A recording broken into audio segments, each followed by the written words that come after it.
think about your defense today? I mean, they really stepped up. They played really well. It was a lot of confidence building that the defense can step up like that and win games. And I mean, it kind of just showed the world because I knew they could, and it shows that we can win with every phase in this game. Matt, if they continue to play that way, how good will you be? How tough to beat?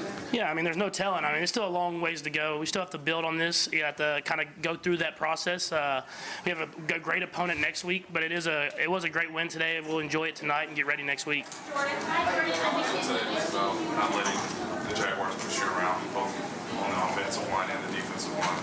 Yeah, I mean, you have to set the tempo. You have to set the physicality when you go out there and play teams that have great players like they do. And they were flying around and making plays. I mean, that was a great defense and a great team in general. And so for us, we just try to step up and make enough plays to come out with the win.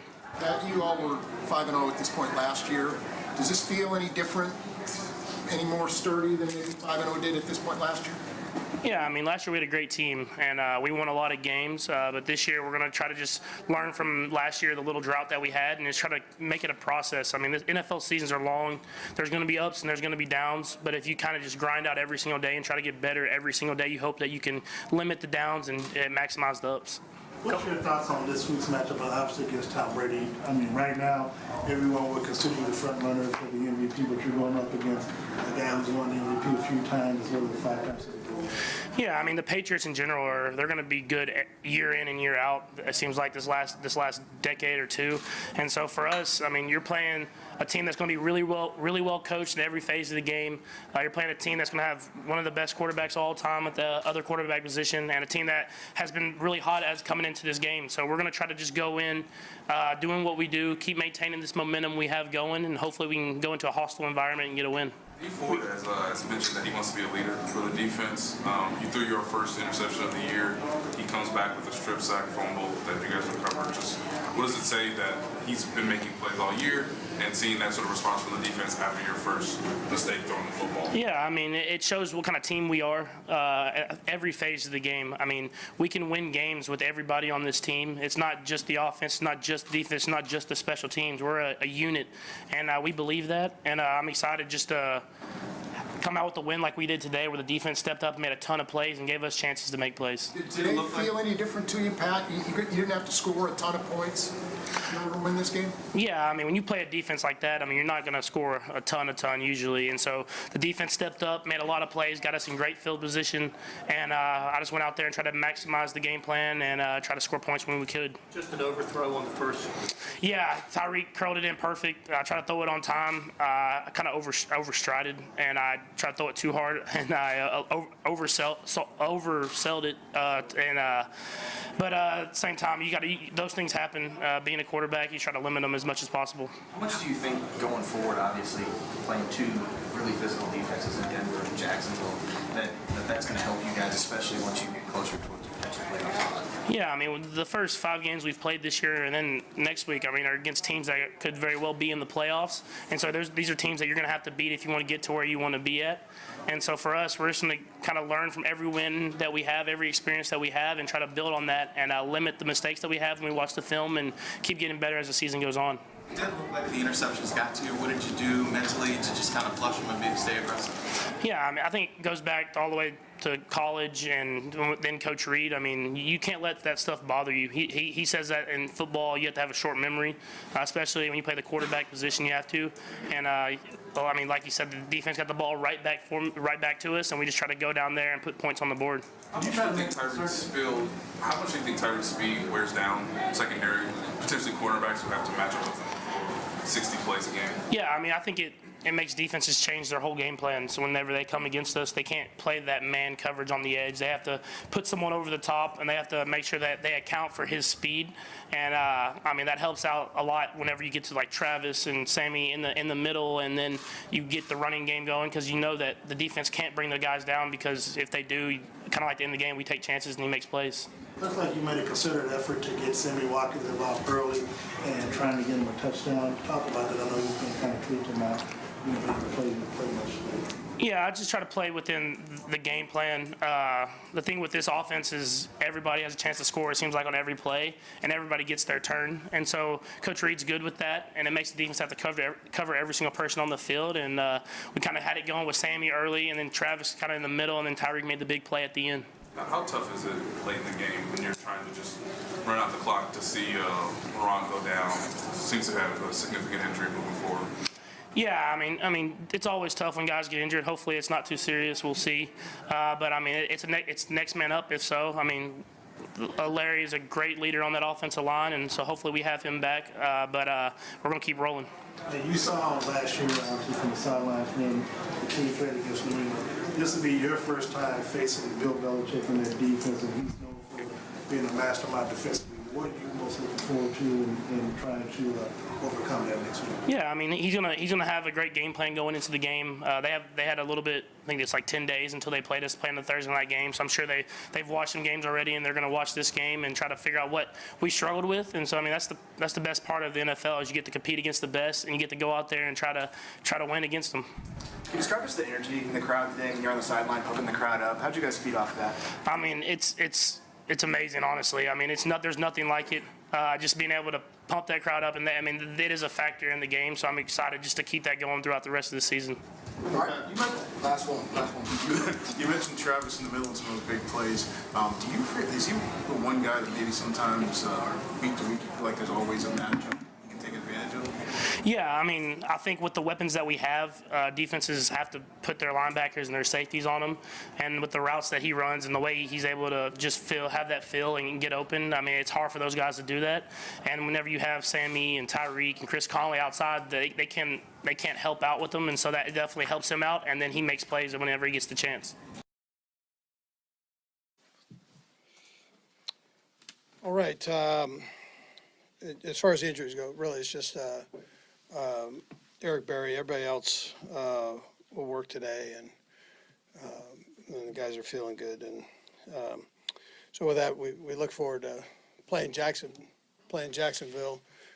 We know they're a good football team, and they've done a heck of a job down there with the whole organization and with the team in particular. So we'll have a good week of preparation. Our guys will get ready today and get going. And again, we love the fact that we have a chance to play right here at Arrowhead, where we know will be an exciting atmosphere. So with that, time's yours. Both Watkins and Ford will practice today? Yeah, they'll go today. Was Denver kind of an ideal tune-up for facing arguably the best defense in the NFL right now? I don't know if tune-up's a word, because they're pretty good. We've played some good defenses here, and Jacksonville is a good defense. So, and arguably, the best in the NFL. So, and that's why you do this. You love that challenge of playing against good players, and that's here we have this opportunity. So.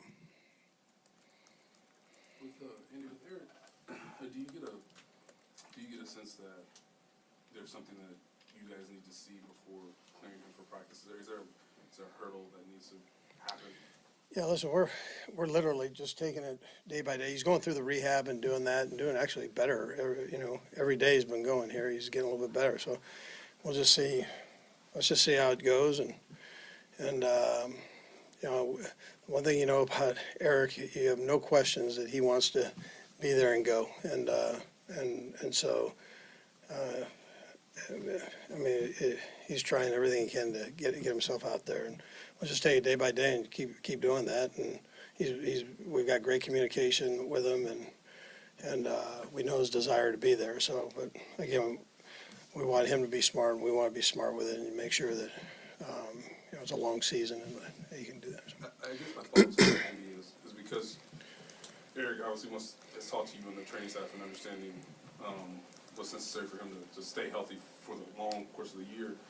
Is it beneficial that you guys have started 4-0, that there doesn't seem to be, or is there a need to pressure to come back sooner than you would like? Yeah, we would never put our guys in a spot like that. I mean, we've always said, and we've been very good with this part, so we've always said that if you're hurt, go get healed up. We're not going to sit there and pressure you to come back. That's not how we roll. But we expect the next guy to jump up and play well. And so that's how we've gone about it. And so that's what we're doing. 21 is getting better every week and doing a nice job for us. So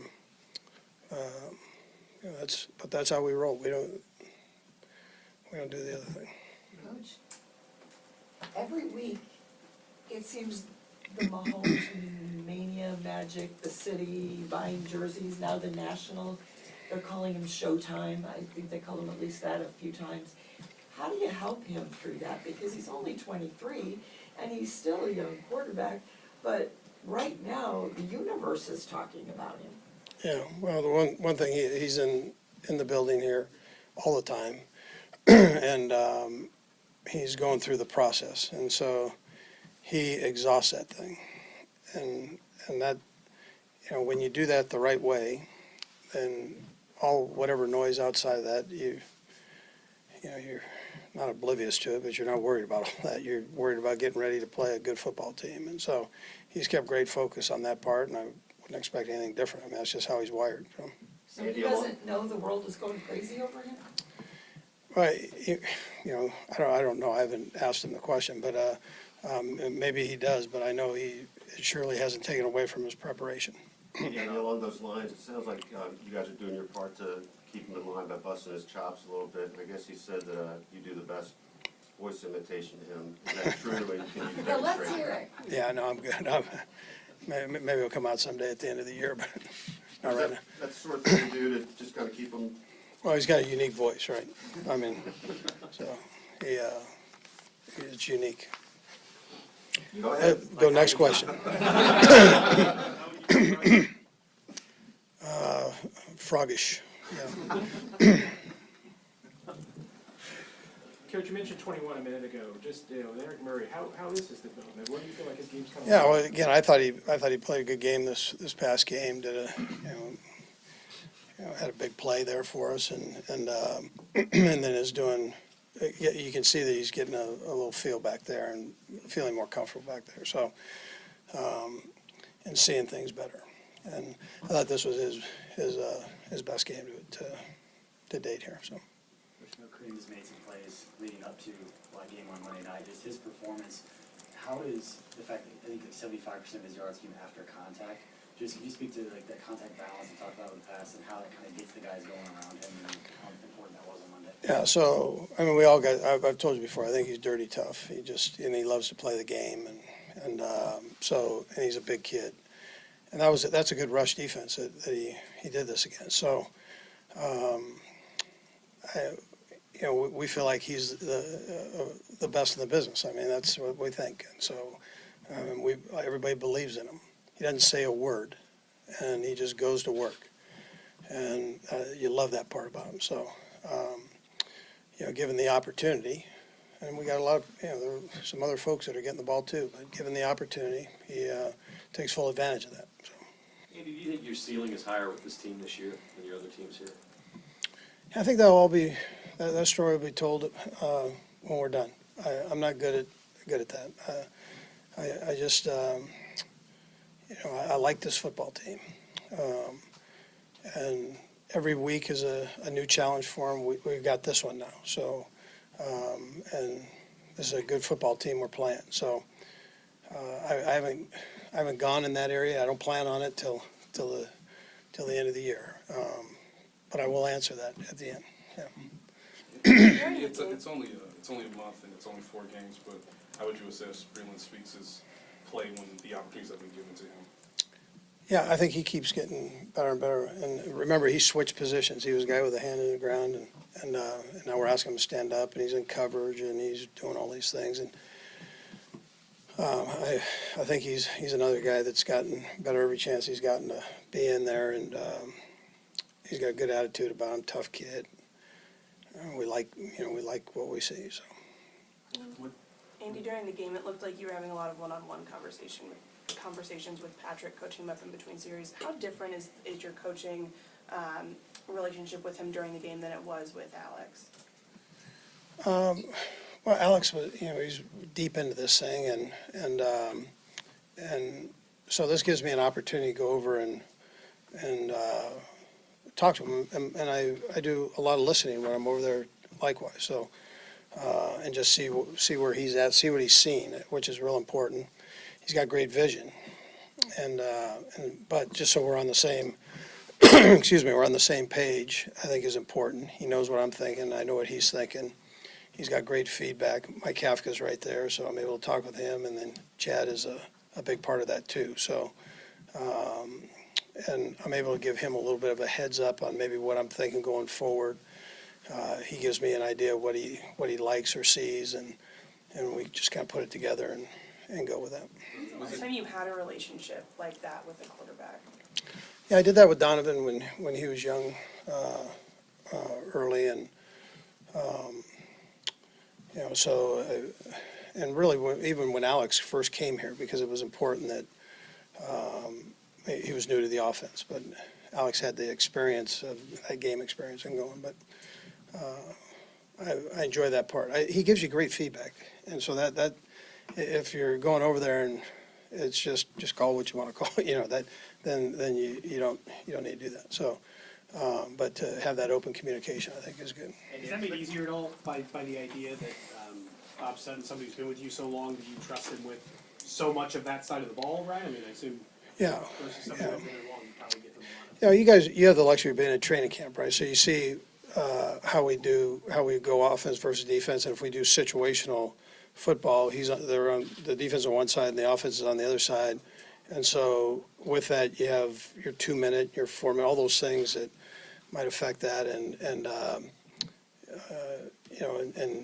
in case he's thinking timeout, I've got him on my headset too, so I can hear that and try to keep my ears on. But he knows what he's doing there, and he has to do that during camp. He's got to be able to put on the timeouts when needed for that side of the ball when we're going. And I'm normally on the offensive side, he's on the defensive side. The expectations for this team obviously very high. We see the amount of people here. We asked you about division lead last week, and you just say take a game at a time. Just when did you start to? In 20 years, when did you start to learn? Okay, I have to direct my team one game at a time, 1 hour at a time. Yeah, I was kind of raised that way with it. Not that it's coach talk, but it's an important element of the game. You start getting out in front of yourself in this thing, and it's a humbling business. And so you've got to you're playing against the best in the world. So you got to make sure that you're sharp. And there are not a lot of secrets anymore with the access. So, so you've got to really hone in and make sure that you're at the top of your game. And it's not just me; it's everybody here.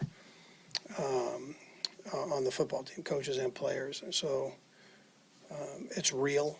It's not something I just throw out there as coach talk, but that's a real thing. So we try to do that the best we can. We try to do that. A couple more. When you're sitting with Pat on the bench in the second half of Monday's game, to kind of go back to the earlier discussion, how did the conversation go about maybe speeding up the offense? Because it seemed like you guys did a little bit of a modified no huddle when you were down 10.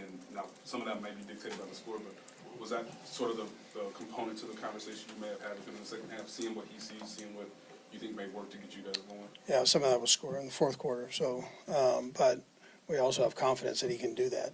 I mean, very easily, you could have just gone straight huddle and said you have that time, the whole fourth quarter to work with. And but we have confidence that he's confident in that, and we went with it. So he handled it very well, and then we huddled when we needed to. Still within the hurry-up mode, and worked smooth. But you got full trust in your guy that's doing that to jump into it like that. Last one, B. Jack's defense, kind of a lot of accolades, made a lot of plays, all the stats, all that stuff. But when you watch him, just what makes him particularly challenging, and what impresses you when you watch him? Yeah, they don't have a lot of weaknesses. I mean, that's what makes they're good players, and you can start right up front and go all the way to the back end and everything in between. So. They're a good football team. That's why you love this. You love the challenge and playing against a team like this. And then they're good offensively too, and good on special teams. So, it's a well-rounded football team, and that's why we're in this. It's you work a lot of hours as coaches and players to have an opportunity like this. All right, thank you. Okay, good, thanks. Andy, thanks.